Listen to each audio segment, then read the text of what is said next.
of course, we know what his most challenging command is, and that's sustain. So there's a few different things you can think of when we're trying to practice stays.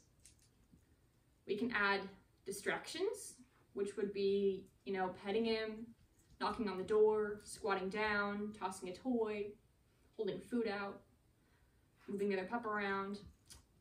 We can add distance, which would be us going into another room or farther away from him. Then we can add duration, which is the amount of time that he has to stay for. And I would say that that's probably the most challenging one for him. But we want to make sure we practice all three to get a well-rounded stay. He's pretty good with distractions when he knows that he's going to get some kind of reward, or he's going to get that distraction as a reward. So that's a good thing to practice, because it's a good way to build his stays, because he likes to stay for stuff. Place. All the way. So that would just look like us having a toy and moving around him with the toy out. Nope. Place. He gets up, I'll correct him. I don't necessarily want to always release him to have a really exciting play session, because if I do that, he's going to be anticipating bursting up out of his stay, right? And he's going to be just sitting there waiting to get up. So when there's distractions, you know, there's people, we're working with toys, I'll release him as a reward for staying to get the toy. But there's other times where I don't want him really worked up, waiting to get out of his stay. Like when we're working, nope, on duration, or us being farther away from him. Generally, when I do place, I don't want to release him to a toy, because I want place to be something that he understands as a very relaxing position. He's going to go to it, he's going to hang out there for a while, not much goes on. Nope, place.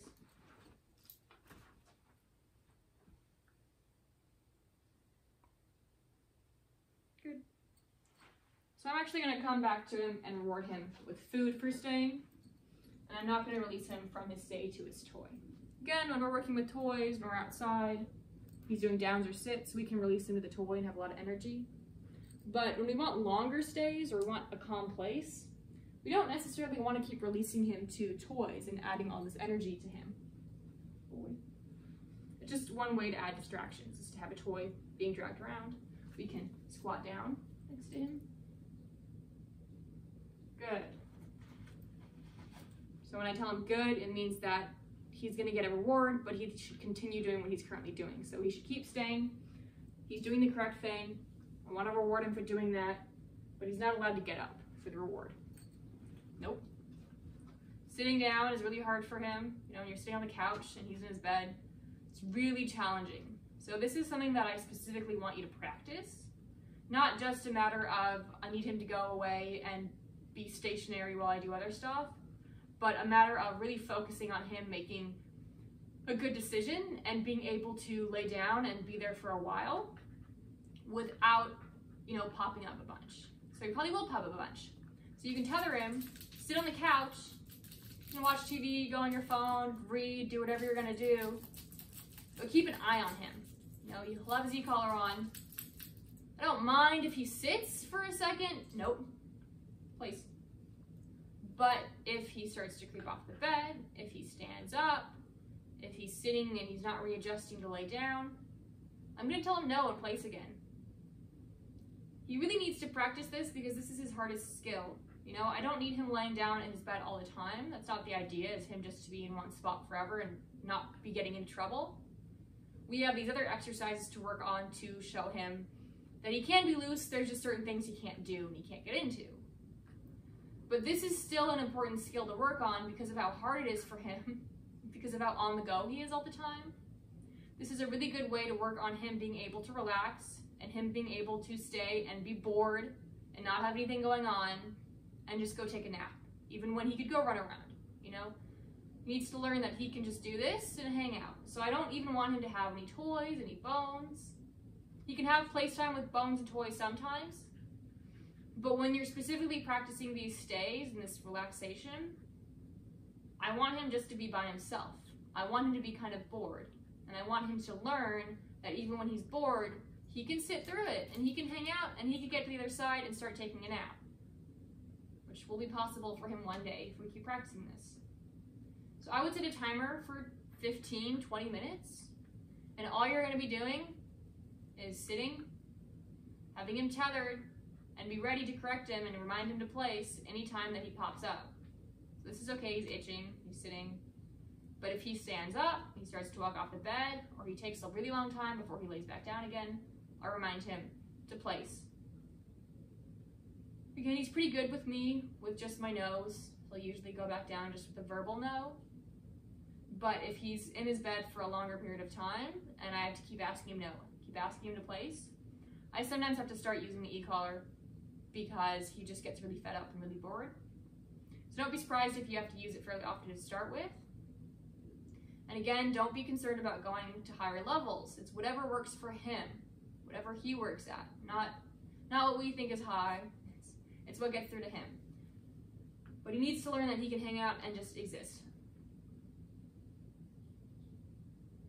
And then when we release him from this, we want to make sure we release him when he's been relaxed for a little while. So I don't want to be releasing him when he's sitting or after he's just tried to bolt forward. I want to make sure he's been laying down for a little while, and I'm going to be calm, and I'm not going to release him to food. I'm not going to release him to toys. I'm just going to release him with break.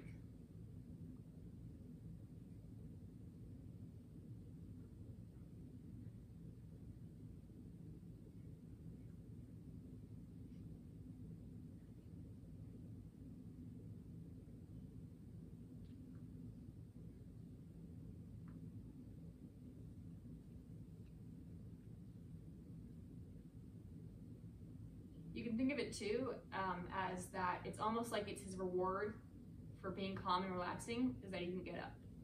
So we're building that understanding that relaxing gives him that freedom. But it can take a while.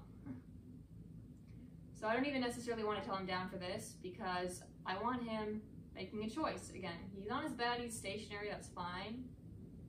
I want to see if he can figure out to just relax on his own and settle on his own. This is hard for him.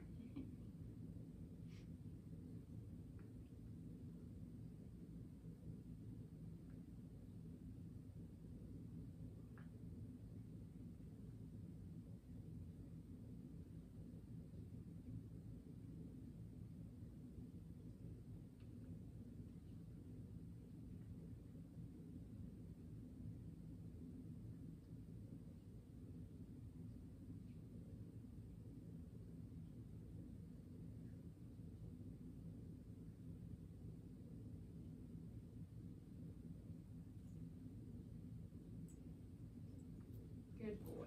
Break. Break. Good boy. Ideally, you leave him there a little bit longer after he relaxes, but I don't want this to be a half-hour video. And then the last thing that we talked about to add to challenge his stays would be distance. Garner, place. Again, you can have him tethered for this so that he can't get up and follow you, but you can go in the kitchen with him tethered and be watching him, or in the other room and be watching him, and if he pops up, he starts to pull forward. He's not going to be able to make it all the way to you or all the way off the bed. You can tell him no, place, and correct him, and his only option really is to reset himself onto the bed. So he's not tied up right now. We'll see if he can do it. Nope. Place. Good boy.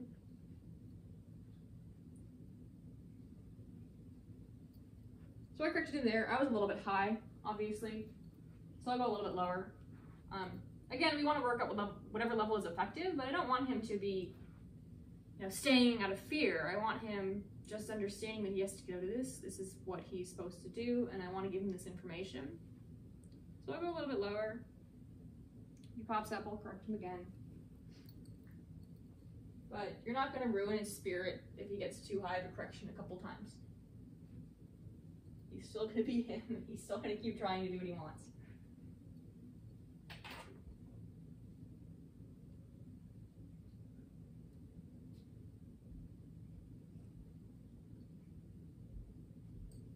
Good.